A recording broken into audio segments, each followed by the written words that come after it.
उपासना कार्यक्रमामध्ये आपले हार्दिक स्वागत. प्रियांनो, आपल्याला ठाऊक आहे की येशू आता यरुशलेममध्ये आपल्या अंतिम कार्याची परिपूर्ती करण्यासाठी सिद्ध झालेला आहे. देवाच्या योजनेप्रमाणे त्याला मानवाच्या पापांसाठी वधस्तंभी जाणे अगत्याचे होते.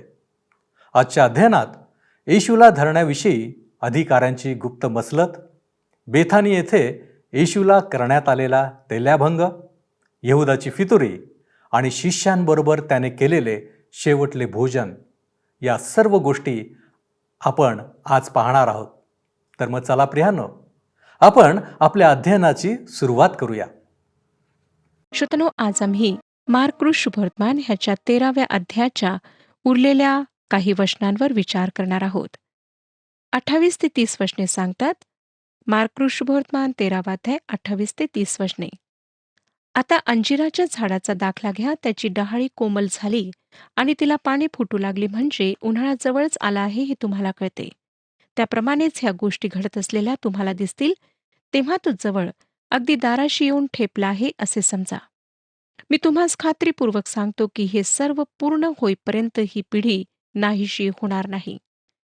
श्रोत्यानो, अंजिराचे झाड इस्रायल राष्ट्राला दर्शविते आणि ह्या ठिकाणी सांगितलेलं आहे की ही जी पिढी आहे, अर्थात इस्रायली लोक जे आहेत, ते ह्या पृथ्वीवरून समाप्त होणार नाहीत, परंतु त्यांना सुरक्षित ठेवण्यात येईल.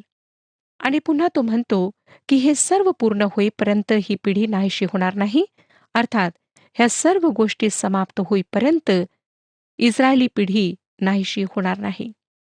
नंतर 31वं वचन बघा. आकाश व पृथ्वी ही नष्ट होतील, परंतु माझी वचने नष्ट होणार नाहीत. होय श्रोतानो, परमेश्वराचं जे वचन आहे ते सदा सर्व काळ एकसारखं आहे. ते कधीच टळत नाही किंवा नष्ट होत नाही. परमेश्वर आपल्या वचनामध्ये कायम आहे. नंतर 32 ते 37 वचने सांगतात. आणखी त्या दिवसाविषयी व त्या घटकेविषयी कोणाला ठाऊक नाही, स्वर्गातील देवदूतासही नाही, पुत्रालाही नाही, केवळ पित्याला ठाऊक आहे. सावध असा, जागृत रहा, कारण तो समय केव्हा येईल हे तुम्हाला ठाऊक नाही. प्रवासाला जात असलेल्या कोणा एका माणसाने आपले घर सोडतेवेळी आपल्या नोकरांना अधिकार देऊन ज्याचे त्याला काम नेमून द्यावे व द्वारपाळात जागृत राहण्याची आज्ञा करावी, तसे हे आहे. म्हणून जागृत राहा, कारण घरधनी केव्हा येईल, संध्याकाळी, मध्यरात्रीस, कोंबडा आरवण्याच्या वेळी किंवा सकाळी, हे तुम्हाला माहिती नाही. नाहीतर अकस्मात येऊन तो तुम्हाला झोपा काढीत असलेले पाहिल. जे मी तुम्हाला सांगतो तेच सर्वांना सांगतो, जागृत रहा. श्रोत्यानो, ह्या ठिकाणी मार्क प्रभू येशू ख्रिस्ताला सेवकाच्या रूपात प्रदर्शित करतो आणि त्याचा स्वामी काय करतो ते सेवकाला कधीच ठाऊक नसते.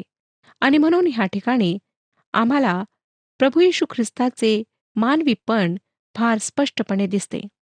प्रभू येशू ख्रिस्त जरी परमेश्वर होता, परंतु जेव्हा त्याने मानवी रूप धारण केले, तेव्हा तो खरोखर पूर्ण रूपाने मानव होता.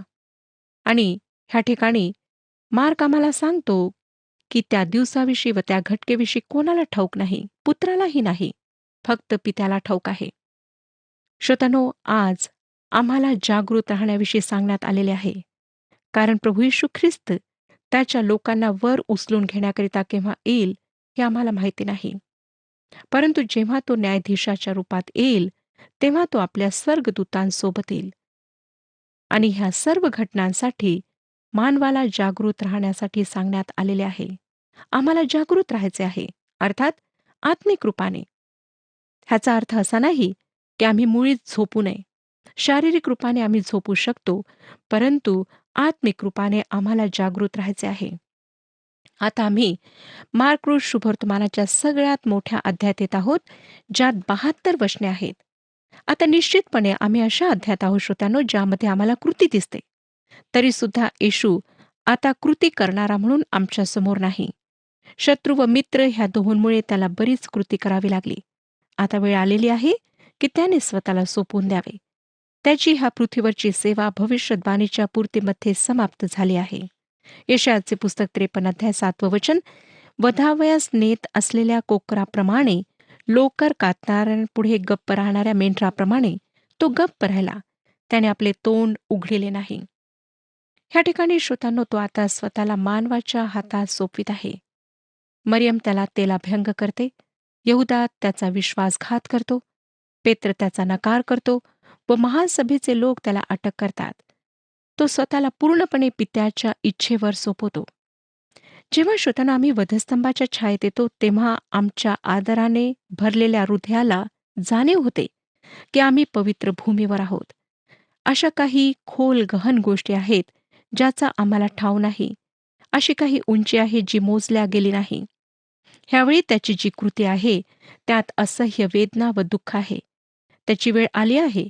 त्याने काना येथील विवाह प्रसंगी आपल्या आईला म्हटले होते की माझी वेळ अद्याप आली नाही, परंतु ती वेळ आता आलेली आहे.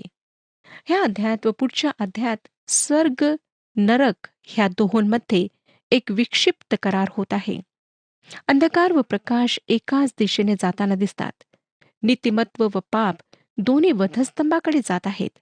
आणि परमेश्वर व सैतान ह्या दोघांनी येशू वधस्तंभावर खेळला जाईल हे निश्चित केले आहे. आणि एक एक निर्णय वधस्तंभाच्या जवळ आणि जवळ येत आहे. पहिल्या 2 वचनांमध्ये मुख्य याजक व शास्त्री येशूला मारण्याचा कट करतात. 3 ते 9 वचनांमध्ये बेथानी येथील मरिया येशूच्या डोक्यावर तेल ओतते. 10 आणि 11 वचनांमध्ये यहुदा येशूचा विश्वासघात करण्याची योजना करतो. 12 ते 25 वचनांमध्ये येशू शेवटल्या भोजनाची तयारी करतो आणि शेवटले प्रभू भोजन आम्हाला पाहायला मिळते. नंतर 26 ते 31 वचनांमध्ये पेत्र आपल्या निष्ठेची प्रतिज्ञा करतो. नंतर आम्हाला 32 ते 42 वचनांमध्ये गेत्सेमने बागेमध्ये येशू प्रार्थना करताना आढळतो. 43 ते 52 वचनांमध्ये येशूला अटक करण्यात आलेली आम्हाला दिसते. नंतर 53 ते 62 वचनांमध्ये मुख्य याजकासमोर प्रभू येशूची चौकशी करण्यात येते आणि 66 ते 72 वचनांमध्ये पेत्र येशूला नाकारतो. आता श्रोतांनो, पहिली 2 वचने वाचूया. 14वा अध्याय पहिली 2 वचने सांगतात, वल्हांडण व बेखमीर भाकरी ह्यांच्या सणाला अजून 2 दिवसांचा अवकाश होता आणि त्याला कपटाने कसे धरावे व जिवे मारावे हे मुख्य याजक व शास्त्री पाहत होते. कारण ते म्हणत होते, आपण हे सणात करू नये, केले तर कदाचित लोकात दंगल होईल. वल्हांडण सण पहिल्या महिन्याच्या 14व्या दिवशी पाळण्यात येत असे, जो यहुदी लोकांचा निसान महिना असे, जसा आमचा एप्रिल महिना. लेवीचे पुस्तक 23वा अध्याय 5वे वचन सांगते, पहिल्या महिन्याच्या चतुर्दशीस संध्याकाळी परमेश्वराचा वल्हांडण सण येतो. मग बेखमीर भाकरीचा सण त्याच महिन्याच्या 15व्या दिवशी येत असे व 7 दिवसपर्यंत चालत असे. लेवीचे पुस्तक 23वा अध्याय 6वं वचन त्याविषयी आम्हाला सांगतं की त्याच महिन्याच्या 15व्या दिवशी परमेश्वरा प्रित्यर्थ बेखमीर भाकरीचा सण सुरू होतो. त्यात तुम्ही 7 दिवस बेखमीर भाकर खावी. मला वाटतं श्रोत्यांनो, ह्या 11 पुढाऱ्यांचा हा बेत होता की वल्हांडणाचा हा सण संपल्यानंतर येशूला अटक करावी. सर्व लोक निघून जातील, मग त्याला आम्ही मारावे. सणाच्या दिवशी असे न करण्याचा त्यांनी निश्चय केला होता.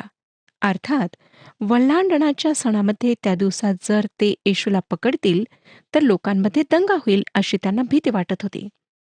येरुशलेममध्ये सणानिमित्ताने खूप लोक आलेले होते व लोक येशूला फार आदरपूर्ण दृष्टीने पाहत असत. साधारण लोक फार आनंदाने त्याची शिकवण ऐकत असत.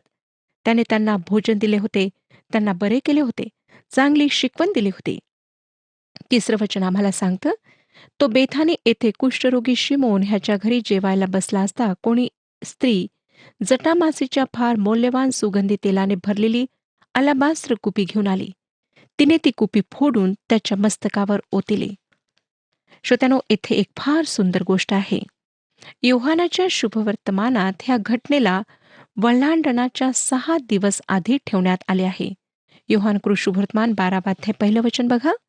योहान शुभवर्तमान 12वा अध्याय आणि 1 वचन. मग येशू वल्हांडणाच्या पूर्वी 6 दिवस बेथानीस आला. ज्या लाजराला येशूने मेलेल्यातून उठविले होते तो तेथे होता.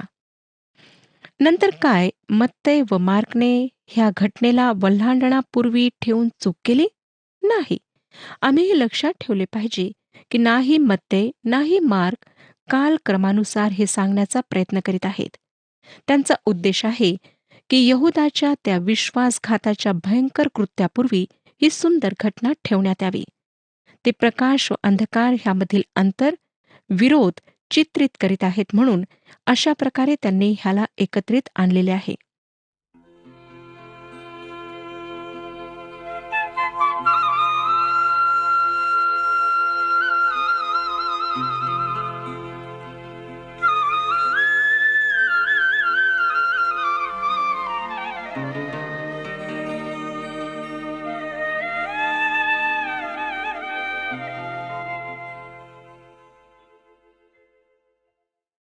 मत्ते, मार्क कालक्रमानुसार येशूचे चरित्र सांगण्याचा प्रयत्न करीत नाहीत. शत्रू व मित्र दोन्हीही वधस्तंभाकडे वाटचाल करीत आहेत, पण वेगवेगळ्या मार्गांनी. बेथानी येथील मरिया प्रकाश व प्रेम ह्या मार्गाने वधस्तंभाकडे येत आहे. यहुदा दुष्ट व वाईट उद्देशाने भरलेला आहे. मार्कमध्ये तर श्रोत्यानो ह्या स्त्रीचे नाव दिलेले नाही, पण योहान आम्हाला सांगतो की ती स्त्री मरिया होती, जी मार्था व लाजर ह्यांची बहीण होती. योहान कृष्णवर्तमान 12 वचन बघा. तेव्हा मरियेने अर्धा शेर शुद्ध जटामासेचे मौल्यवान सुगंधी तेल घेऊन येशूच्या चरणास लावले आणि आपल्या केसांनी त्याचे चरण पुसले. तेव्हा त्या सुगंधी तेलाच्या वासाने घर भरून गेले.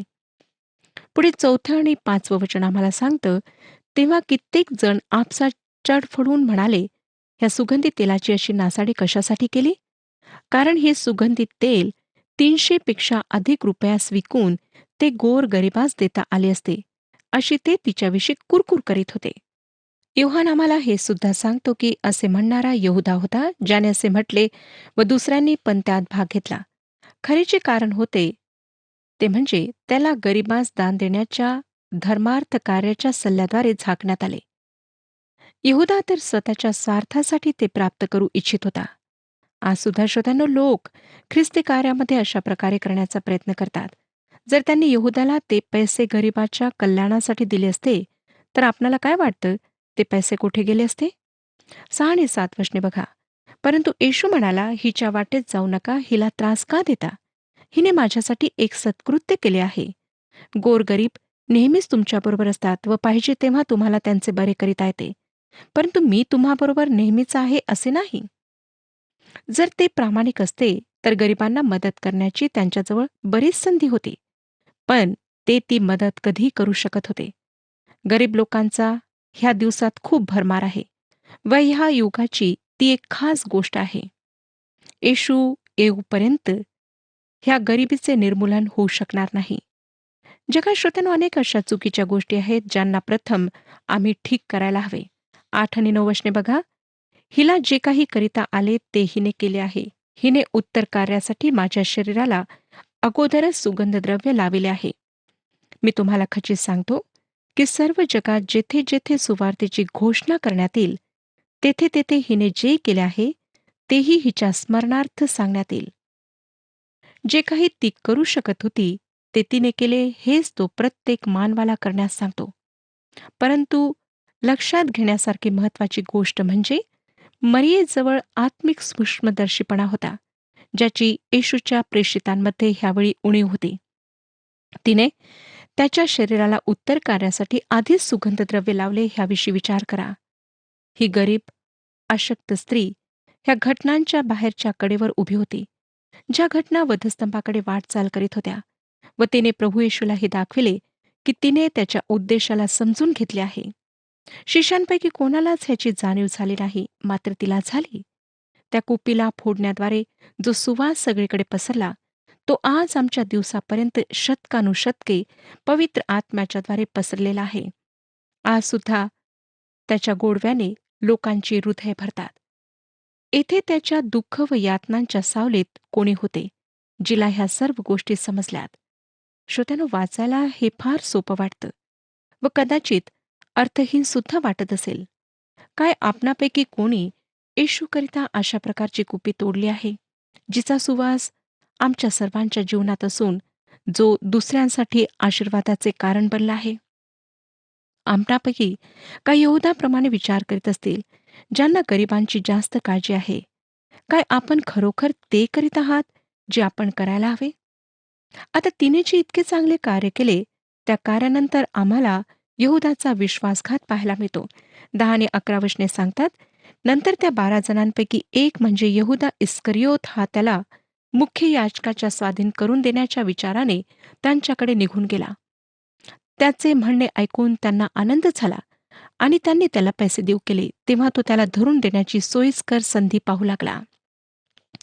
श्रोत्यानो, इथे आम्हाला यहूदा त्याचे अंधकारातील कार्य करताना दिसतो. हा आता येशूला मारण्याचा कट करीत आहे. हा कट म्हणजे त्याची विश्वासघात करण्यास योग्य वेळेची प्रतीक्षा करणे. आम्हाला योहानाच्या शुभवर्तमानात आढळतं की प्रभूने यहूदाला म्हटले, तुला जे करावयाचे आहे ते लवकर करून टाक. म्हणून यहूदाने पुरुषांकडे जाऊन म्हटले असेल की तुम्ही लवकर जाऊन त्याला पकडा, कारण आमचा कट उघडकीस आला आहे. त्याने मला म्हटले आहे की तुला जे करावयाचे आहे ते लवकर कर. तो कदाचित हे शहर सोडून सुद्धा जाईल. म्हणून ते लवकर सैनिकांना घेऊन त्याला अटक करण्याकरिता गेले.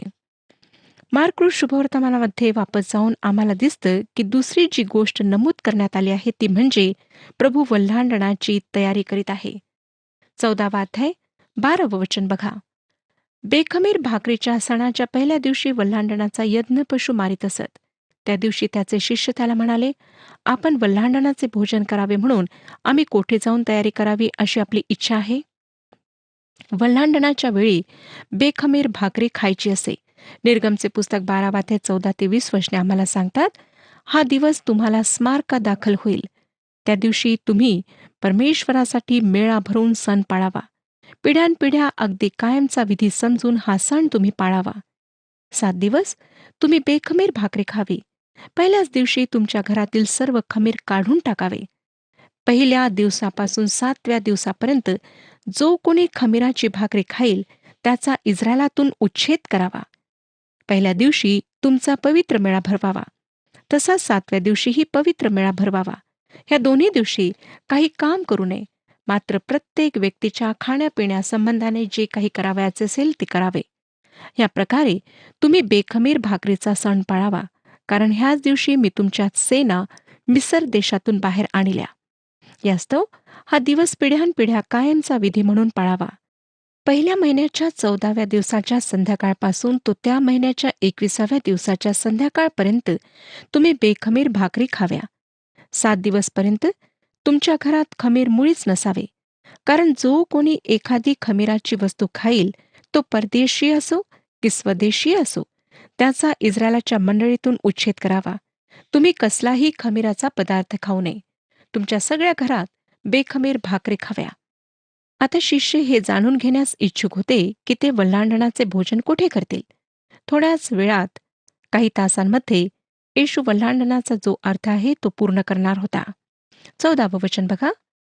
तो आज जाईल तेथल्या घरधण्याला असे सांगा, गुरुजी विचारतात, मी आपल्या शिष्यांसह वल्हांडणाचे भोजन करावे अशी माझी उतरावयाची जागा कोठे आहे? आता मला वाटतं पुन्हा येशूची मानवता ह्याद्वारे प्रगट करण्यात आली आहे. हे सुद्धा प्रगट करण्यात आले आहे की तेथे त्यावेळी त्याच्यावर प्रेम करणारे सुद्धा लोक होते व त्याच्यासाठी ते वल्हांडणाची तयारी करीत होते. ह्यावरून हे सत्य सुद्धा प्रगट होते की आमचा प्रभू सर्वज्ञानी परमेश्वर आहे. हा जो मालक होता त्याचे नाव दिलेले नाही, पण तो येशूच्या मागे चालणारा होता हे निश्चित. श्रोत्यानो, ही खोली ख्रिस्ताला आधीच देण्यात आली होती.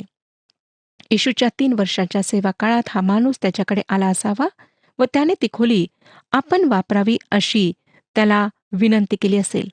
मला वाटतं त्याने म्हटले असेल की जेव्हा तू वल्हांडण पाळण्यास यरुशलेमेत येशील तेव्हा माझ्या ह्या खोलीत उतरशील. 15 आणि 16 वचने सांगतात, मग तो सजवून तयार केलेली एक माडीवरची मोठी खोली तुम्हाला दाखवील, तेथे आपल्यासाठी तयारी करा. मग शिष्य निघून नगरात गेले. तेव्हा त्याने सांगितल्याप्रमाणेच त्यास आढळले आणि त्यांनी वल्हांडणाची तयारी केली. लक्षात घ्या की उसन्या घेतलेल्या खोलीत ख्रिस्ताने वल्हांडण सण साजरा केला. अर्थातच ही खोली येशूसाठी तयार करण्यात आली होती. म्हणून मला वाटतं की ह्याविषयी आधीच गोष्टी झालेल्या असतील. त्या ठिकाणी घराचा मालक पाय धुण्यास नव्हता. हा खाजगी रीतीने साजरा करण्यात आलेला वल्हांडण होता. कारण येशूने म्हटले होते, मार्क ऋषुवर्तमान 14 अध्याय 14 वचनात, तेथल्या घरधण्याला असे सांगा, गुरुजी विचारतात, मी आपल्या शिष्यासह वल्हांडणाचे भोजन करावे अशी माझी उतरवयाची जागा कुठे आहे? ते खाजगी होते व त्या ठिकाणी घरच्या मालकाला व्यत्यय आणायचा नव्हता. जेव्हा ख्रिस्ताला शिंगरूची गरज होती, तेव्हा त्याने शिष्यांना ते आणण्यास पाठविले व कुठलीही आडकाठी न येता त्यांना ते शिंगरू मिळाले. आता 17वं वचन बघा. मग संध्याकाळ झाल्यावर तो 12 जणांबरोबर आला. लक्षात घ्या श्रोत्यांनो, की प्रभू येशू ख्रिस्त संध्याकाळी आला. वल्हांडण सूर्यास्ताच्या वेळी सुरू होत असे आणि तो अंधार पडल्यानंतर आला असावा. तो स्वतः तयार होईपर्यंत त्यांना जबरदस्ती करणार नव्हता. श्रोत्यानो, पुढे 18 आणि 19 वचने सांगतात, आणि ते बसून भोजन करीत असता येशू म्हणाला, मी तुम्हाला खचित सांगतो, तुमच्यापैकी एक जण मला धरून देईल. तो माझ्याबरोबर जेवणार आहे. ते खिन्न होऊ लागले व एकामागून एक त्याला विचारू लागले, मी आहे काय तो? त्या सर्वांना माहीत होते की ते हे करण्यास समर्थ आहेत. आज सुद्धा लोकांना असं वाटतं की आम्ही हे कृत्य करू शकत नाही. परंतु लक्षात घ्या की आम्ही कोणत्याही प्रकारे चांगले नसून आम्ही पापी लोक आहोत. वेळ आल्यास आमच्यापैकी अनेक परमेश्वराकडे पाठ करून त्याच्यापासून दूर जाऊ शकतात. 20 आणि 21 वचने, तो त्यांना म्हणाला, 12 जणांपैकी एक जण म्हणजे जो माझ्याबरोबर ताटात हात घालीत आहे तोच. मनुष्याचा पुत्र तर त्याच्याविषयी शास्त्रात जसे लिहिले आहे त्याप्रमाणे जातो खरा. परंतु ज्या माणसाच्या हातून मनुष्याचा पुत्र धरून दिला जातो त्याची केवढी दुर्दशा होणार. तो माणूस जन्मला नसता तर ते त्याला बरे झाले असते. यहूदा इस्करियोतीने श्रोत्यांनो त्याचा विश्वासघात करण्याचा निर्णय घेतला. यहूदाची जबाबदारी अधिक होती, कारण त्याला 3 वर्षांपासून येशूसोबत राहण्याची संधी मिळाली होती. स्तोत्रकर्त्याने स्तोत्रसंहिता 41 अध्याय आणि 9 वचनामध्ये लिहिले, जो माझा सखा, ज्याच्यावर माझा विश्वास होता, ज्याने माझे अन्न खाल्ले, त्यानेही माझ्यावर लाथ उगारली आहे. त्याने यहूदा इस्करियोतीकडे निर्देश केला आहे व मला वाटतं ह्यावेळी यहूदा त्यांना सोडून गेला. वल्हांडणाचे भोजन तो वल्हांडणाचा कोकरा म्हणून येणार ह्याकडे व प्रभुभोजन त्याच्या मृत्यूकडे मागे फिरून पाहते. भाकर त्याच्या शरीराविषयी जे तोडल्या जाणार होते त्याविषयी सांगते. लक्षात असू द्या श्रोत्यांनो की त्याच्या शरीराचे एक सुद्धा हाड तोडल्या गेले नव्हते. 22 ते 25 वचने पुढे सांगतात, ते भोजन करीत असता त्याने भाकर घेऊन व आशीर्वाद देऊन ती मोडिली आणि त्यास देऊन म्हटले, घ्या, हे माझे शरीर आहे. आणि त्याने प्याला घेतला व उपकारस्तुती करून त्यांना तो दिला आणि ते सर्वजण त्यातून प्याले. तो त्यांना म्हणाला, हे नवीन करार प्रस्थापित करणारे माझे रक्त आहे. हे पुष्कळांकरिता ओतिले जात आहे. मी तुम्हाला खचित सांगतो की मी देवाच्या राज्यात नवा द्राक्षरस पिईन त्या दिवसापर्यंत आतापासून द्राक्षवेलाचा उपज पिणारच नाही. मला वाटतं श्रोत्यानो, ह्या ठिकाणी अनेक गोष्टी आहेत ज्या माझ्या मते मनोवेधक व महत्वाच्या आहेत. त्या भोजनाच्या वेळी तो प्याला अनेक वेळा फिरला. त्यावेळी ते हालेल स्तोत्रे गात असत. ही स्तुतीची स्तोत्रे होती, ज्यामध्ये परमेश्वराने त्याच्या निवडलेल्या लोकांसाठी जी अद्भुत पराक्रमाची कृत्ये केलीत त्यांचे वर्णन असे. ह्यामध्ये 115 ते 118 स्तोत्रांचा समावेश होता. हालेल यहुदी घरांमध्ये वल्हांडणाच्या भोजनाच्या वेळी व दुसऱ्या सणांच्या वेळी आणि हिब्रू वर्षात येणाऱ्या दुसऱ्या सणांमध्ये गाण्यात येत असे. असं दिसतं की 7व्या वेळेला त्याने ते पेय घेतले नाही, परंतु त्यांच्यासोबत प्रभुभोजनाची स्थापना केली. आता प्रभुभोज 1900 वर्षांपूर्वी त्याने आमच्याकरिता वधस्तंभावर काय केले ह्याकडे पाहते. वल्हांडण त्याच्या भविष्यातील येण्याकडे पाहते. परंतु वल्हांडण त्या 1000 वर्षाच्या राज्यात पुन्हा पूर्ववत होईल, स्थापित होईल, ज्याविषयी आम्ही एहेजकेलच्या पुस्तकात पाहतो. एहेजकेलचे पुस्तक 45 अध्याय आणि 21 वचन सांगतं, पहिल्या महिन्याच्या चतुर्दशीस तुम्ही वल्हांडण म्हणजे पुऱ्या सप्तकाचा सण पाळावा. ह्या सणात बेखमीर भाकर खावी. आणि ह्याचे कारण मला वाटतं श्रोत्यांनो की 1000 वर्षांच्या काळात त्याच्या येण्याचे स्मरण करण्यात येईल. जेव्हा प्रथम ह्याची स्थापना झाली तेव्हा ते त्याच्या होणाऱ्या आगमनाकडे पाहत होते. 1000 वर्षाच्या काळात वल्हांडणाचा खरा अर्थ प्रगट होणार आहे. पॉल करिंथकरास पहिले पत्र 5 अध्याय आणि 7 वचनामध्ये म्हणतो, कारण आपला वल्हांडणाचा यज्ञ पशु जो ख्रिस्त त्याचे अर्पण झाले. आता 14 अध्याय 26 ते 31 वचने बघा काय सांगतात. मग एक स्तोत्र गाऊन ते तेथून जैतुनाच्या डोंगराकडे निघून गेले. नंतर येशू त्यांना म्हणाला, तुम्ही सर्वजण अडखळून पडाल, कारण असे लिहिले आहे की मी मेंढपाळाला मारीन आणि मेंढरांची दाणादाण होईल. तरी माझे पुनरुत्थान झाल्यावर तुमच्यापुढे मी गालिलात जाईन. पेत्र त्याला म्हणाला, जरी सर्व अडखळले तरी मी अडखळणार नाही. येशू त्याला म्हणाला, मी तुला खचित सांगतो, आज म्हणजे ह्याच रात्री कोंबडा 2 वेळा आरवण्यापूर्वी तू 3 वेळा मला नाकारशील. तरी तो फार आवेशाने बोलत राहिला. आपणाबरोबर मला मरावे लागले तरी मी आपल्याला नाकारणार नाही. सर्वजणही तसेच म्हणत होते. श्रोत्यानो, ज्या प्रकारे शिमोन पेत्राला आणि इतर शिष्यांना स्वतःची दुर्बळता ठाऊक नव्हती, तीच समस्या आमची सुद्धा आहे. आम्हाला आमची दुर्बळता ठाऊक नाही आणि आम्ही फार मोठ्या मोठ्या गोष्टी बोलतो, पण खरे पाहता आमच्यामध्ये ते करण्याची क्षमता नाही. आज आम्हाला स्वतःच्या जीवनाचे परीक्षण करायचे आहे. प्रभू परमेश्वर ह्या विषयात आमचे मार्गदर्शन करो आणि आम्हाला आशीर्वाद देव. हा कार्यक्रम आपणास आवडला काय? आता आम्हाला एक मिस कॉल करा आणि आपण पुढील विजेता होऊ शकता.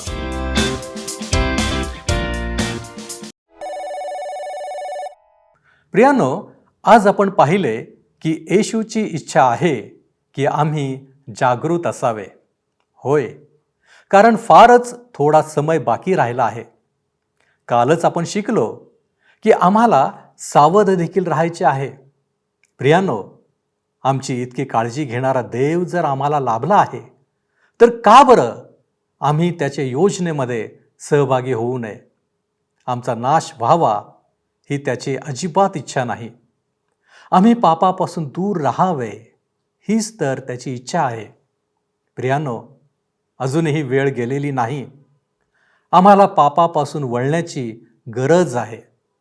येशू वाट पाहत आहे. काय आम्ही बदलणार आहोत? आपण प्रार्थना करू. आम्हा सर्वांवरती प्रीती करणाऱ्या आमच्या महान प्रेमळ परमेश्वरा, आमचा नाश होऊ नये यासाठीच तुझा एकुलता एक पुत्र येशू ख्रिस्त तू आमच्यासाठी दिलास. यासाठी की आम्ही त्याच्यावरती विश्वास ठेवावा आणि जे सार्वकालिक जीवन तू आमच्यासाठी नेमून ठेवलेलं आहेस त्याच्यामध्ये आमचा प्रवेश व्हावा. होय प्रभूजी, आम्ही स्वतःला तुझ्या पवित्र हातामध्ये सोपित आहोत. यासाठी की प्रभूजी तुझ्या योजना आमच्या जीवनामध्ये परिपूर्ण व्हाव्यात. आम्ही आमच्या इच्छेनं नव्हे तर प्रभू तुझ्या इच्छेप्रमाणे चालण्याचा, जगण्याचा प्रयत्न करावा.